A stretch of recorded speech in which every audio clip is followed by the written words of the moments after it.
चलिए जी बच्चों, हम लोग स्टार्ट करते हैं अपना पहला ऑप्टिकल फिनोमिनन, जो कि है रिफ्लेक्शन ऑफ लाइट। लाइट का रिफ्लेक्शन सबसे आसान ऑप्टिकल फिनोमिनन है। हम लोग बहुत छोटी क्लासेस से पढ़ते हुए चले आ रहे हैं। इसको पूरा डिटेल में अच्छे से हम लोग पढ़ेंगे। सबसे पहले आती है इसकी definition, what is reflection of light. तो अपन लोग कहते हैं it is bouncing back of light rays in the same medium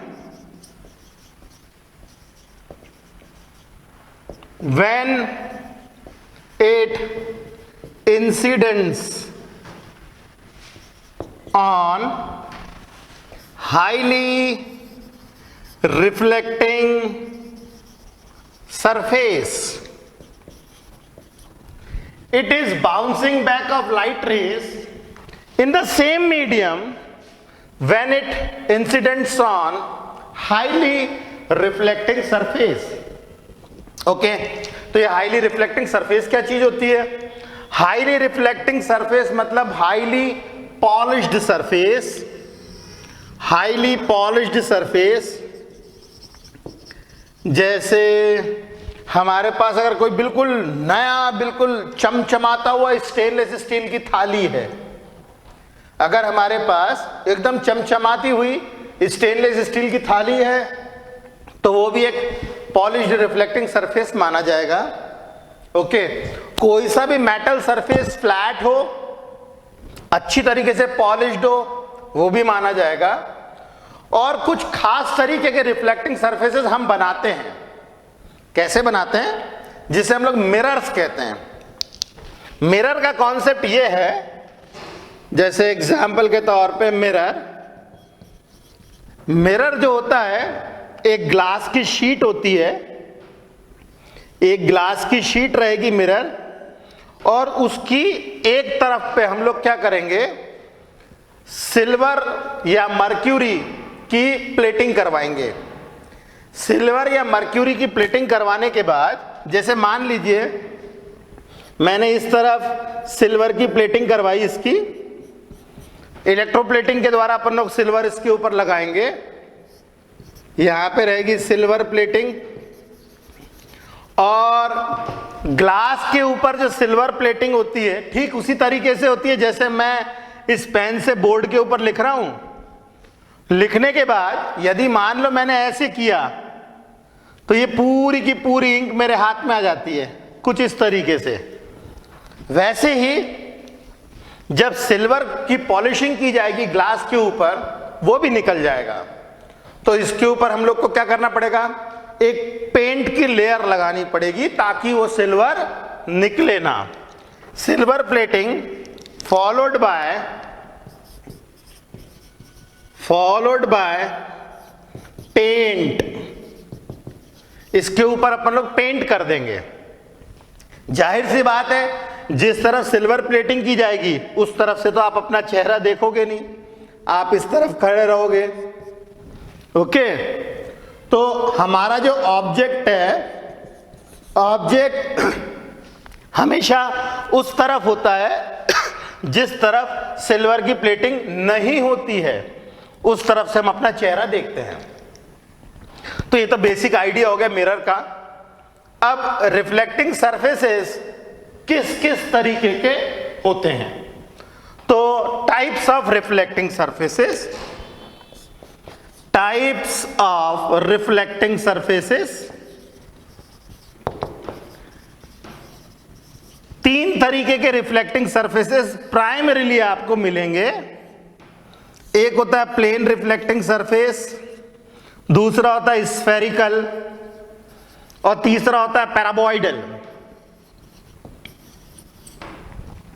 plane reflecting surfaces तो हम लोग डेली लाइफ में यूज करते हैं, प्लेन मिरर अपना। स्फेरिकल रिफ्लेक्टिंग सरफेसेस भी हम लोग इस्तेमाल करते हैं, कई जगहों पे इस्तेमाल करते हैं, जैसे गाड़ी के मिरर में लगा रहता है। और पैराबॉइडल मिरर्स जो होते हैं, ये एक्चुअल में स्फेरिकल मिरर्स का सब्स्टिट्यूट है। ओके, हर जगह पे ज्यादा करके हम लोग पैराबॉइडल मिरर से इस्तेमाल करते हैं, पैराबॉइडल मिरर से इस्तेमाल करते हैं। इसका शेप पैराबोला के समान होता है, बस इतनी सी बात है, ठीक है। तो प्लेन मिरर जो है वो कैसा रहेगा? प्लेन मिरर जो है वो कुछ इस तरीके से रहेगा, एक फ्लैट प्लेट रहेगी और एक तरफ सिल्वर पॉलिशिंग रहेगी, बस दैट्स इट। स्फेरिकल मिरर्स कैसे रहेंगे? एक स्फीयर होगा, स्फीयर के एक तरफ हम लोग या तो अंदर की तरफ सिल्वर पॉलिशिंग करेंगे या तो हम लोग बाहर की तरफ सिल्वर पॉलिशिंग करेंगे। On the basis of that light चूंकि ऐसे जाएगी, इसमें ऐसे जाएगी लाइट, इसमें ऐसे जाएगी लाइट, तो ये वाला जो मिरर होता है इसे कॉनकेव मिरर कहते हैं। कॉनकेव मिरर, ऐसा लग रहा है जैसे गुफा के अंदर जा रहे हैं हम लोग, ये गुफा है और उसके अंदर जा रहे हैं, तो उसके हिसाब से याद रखना केव, जो ये हो जाता है कॉनकेव मिरर, इसे कहते हैं हम लोग कॉन्वेक्स मिरर। तो स्फेरिकल मिरर दो तरीके के होते हैं, कॉन्वेक्स और कॉनकेव। पैराबॉइडल मिरर्स जो होते हैं उसका शेप पैराबोला के समान होता है। पैराबोला एक सरफेस होता है, एक शेप होता है मैथमेटिक्स में, उसके समान रहेगा ये। और पैराबॉइडल मिरर्स भी दो तरीके के हो सकते हैं, कॉन्वेक्स और कॉनकेव। इनमें भी पॉलिशिंग की जाती है, ईदर इस तरफ से या फिर इस तरफ से। तो ये तो हो गई पैराबॉइडल कॉन्वेक्स मिरर, ये हो गया पैराबॉइडल कॉनकेव मिरर। पैराबॉइडल मिरर्स जो होते हैं वो स्फेरिकल मिरर्स के सब्स्टिट्यूट हैं। स्फेरिकल मिरर बहुत एक्यूरेसी के साथ नहीं बनते हैं, मगर पैराबॉइडल मिरर्स हम लोग बना सकते हैं। ओरिजिनली हम लोग यही यूज करते हैं। यह है substitute of spherical mirror. Okay, हम लोगों के कोर्स में स्फेरिकल मिरर्स हैं। अब हम लोग देखेंगे laws of reflection. Laws of reflection, laws of reflection में मैं एक हाईली पॉलिश्ड सरफेस बना देता हूं, ये कुछ इस तरीके से, और इस पॉलिश्ड सरफेस के ऊपर मान लीजिए कोई लाइट रे आती है। तो लाइट रे आते ही हमें सबसे पहले क्या करना है? सबसे पहले हम लोग बनाएंगे नॉर्मल।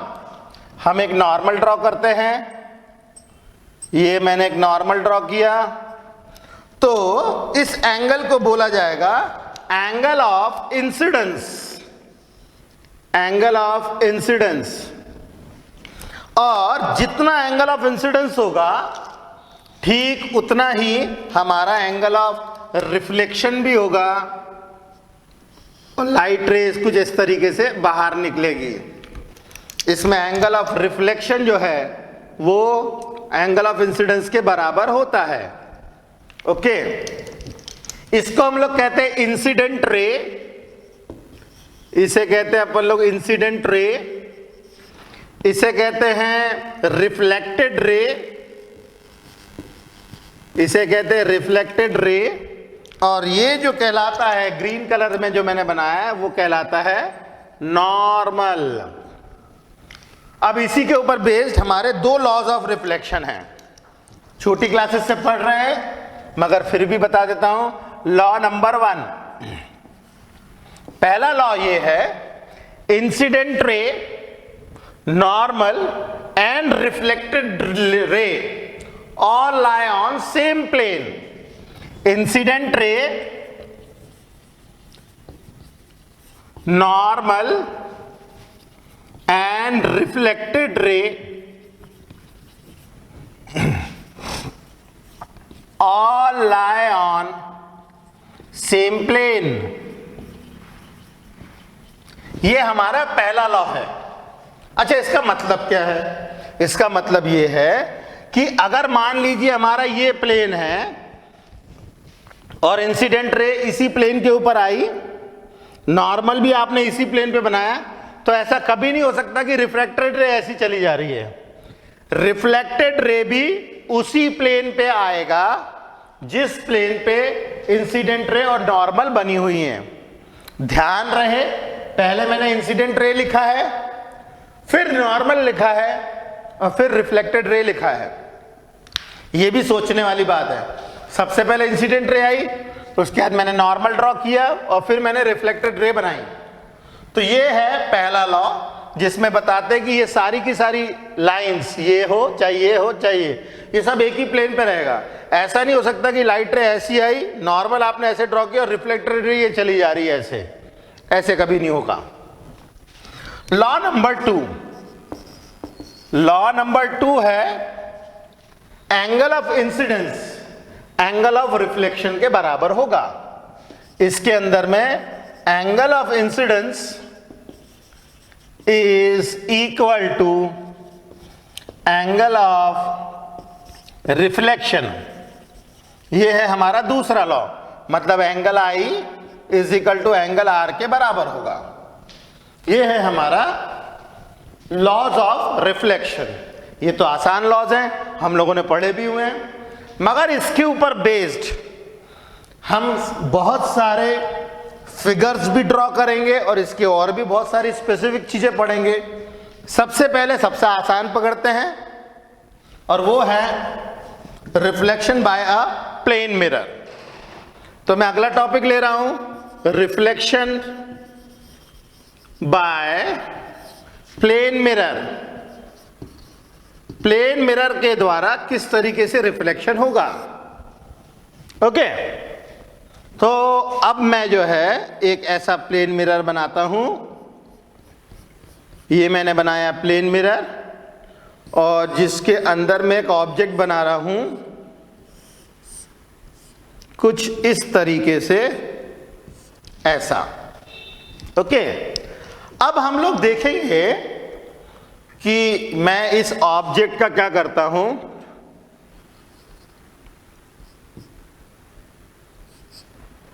कुछ इस तरीके से बनाता हूं।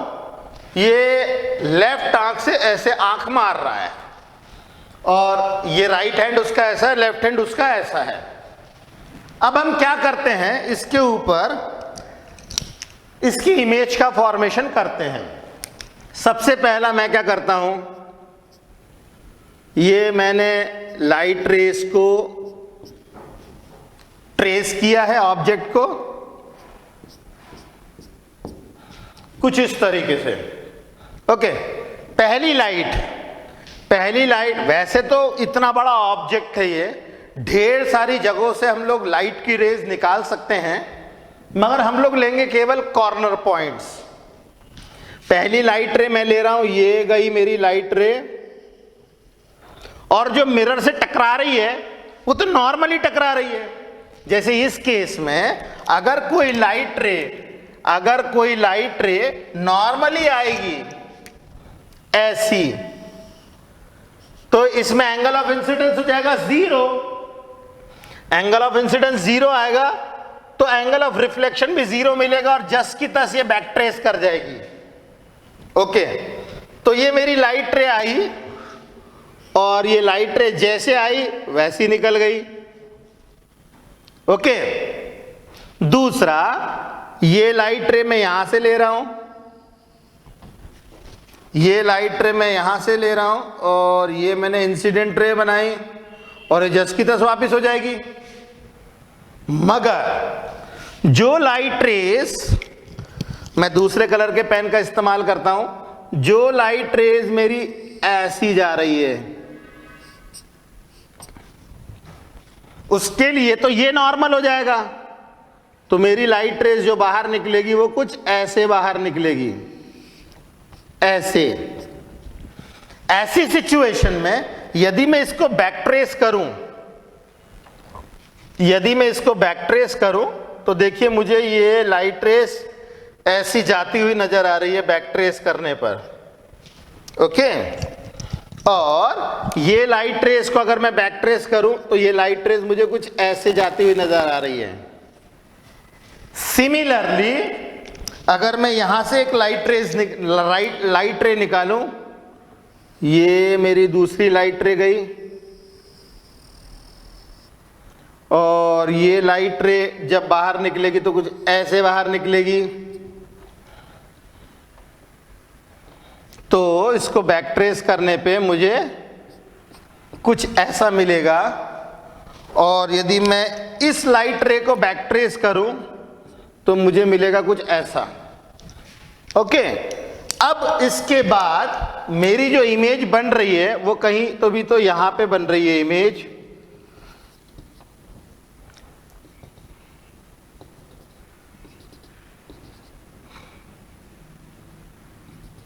यहां पे इमेज बन रही है।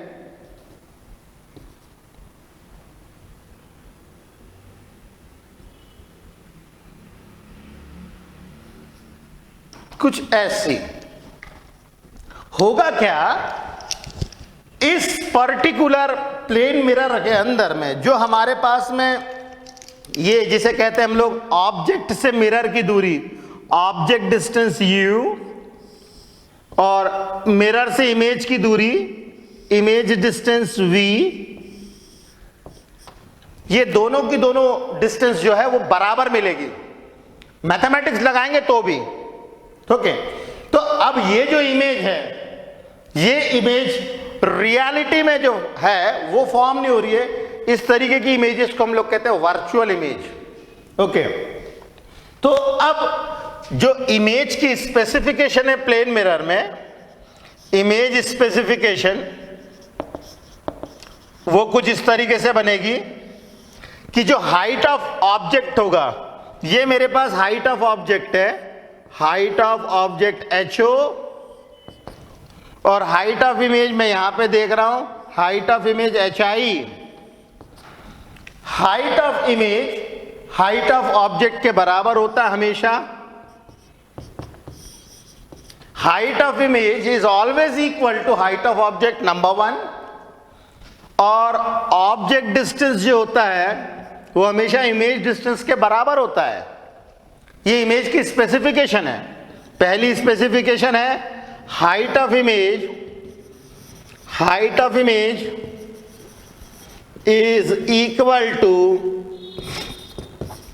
हाइट ऑफ ऑब्जेक्ट, और दूसरा है object distance is equal to image distance.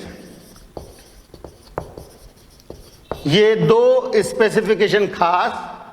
इसके अलावा एक और बड़ा खास स्पेसिफिकेशन है, इमेज जो है लेटरली इन्वर्टेड बनती है।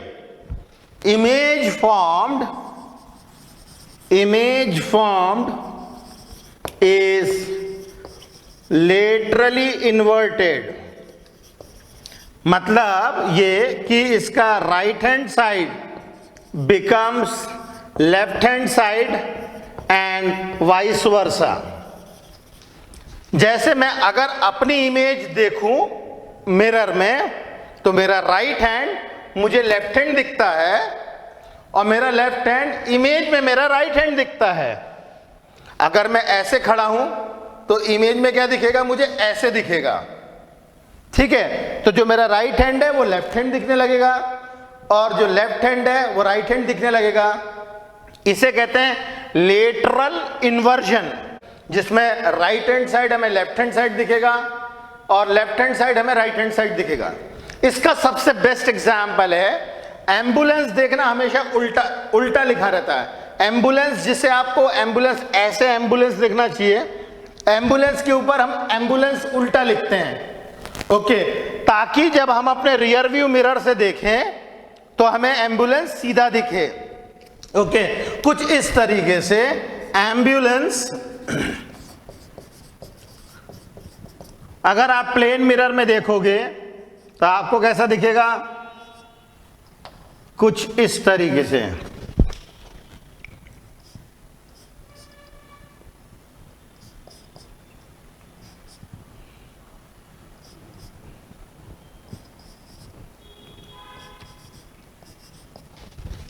कुछ इस तरीके से।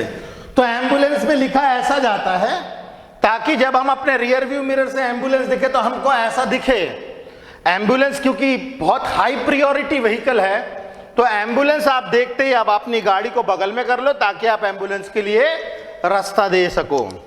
ओके, इसके अलावा जो इमेज फॉर्म होगी वो वर्चुअल इमेज होगी। वर्चुअल इमेज, रियल इमेज और वर्चुअल इमेजेस दो तरीके की इमेजेस होती हैं। जो इमेजेस रियल रे से मिलकर के बनी होती है, रियल रे से मिलकर के बनी होती है, इसे हम लोग कहते हैं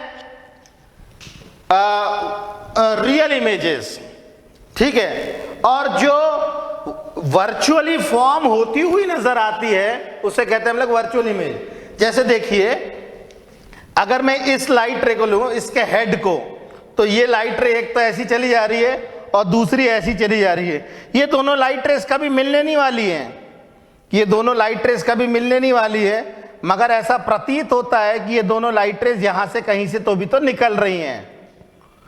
एक्चुअल में ये लाइट रे यहां से निकल रही है, लाइट रे यहां से निकल रही है, मगर ऐसा प्रतीत होगा कि ये दोनों की दोनों लाइट रेस यहां से बाहर निकल रही है। तो इमेज जो है वो रियल रेस से मिलकर के नहीं बन रही है, इसीलिए इस तरीके की इमेजेस को हम लोग वर्चुअल इमेजेस कहते हैं। तो प्लेन मिरर के केस में जितना बड़ा ऑब्जेक्ट होगा उतनी बड़ी इमेज, जितना ऑब्जेक्ट डिस्टेंस होगा उतना इमेज डिस्टेंस। लेटरली इन्वर्टेड रहेगी, उसका राइट हैंड साइड लेफ्ट बन जाएगा, लेफ्ट हैंड साइड राइट बन जाएगा, और इमेज जो है वो हमेशा वर्चुअल बनती है। तो ये प्लेन मिरर का रिफ्लेक्शन है। Okay, got the point.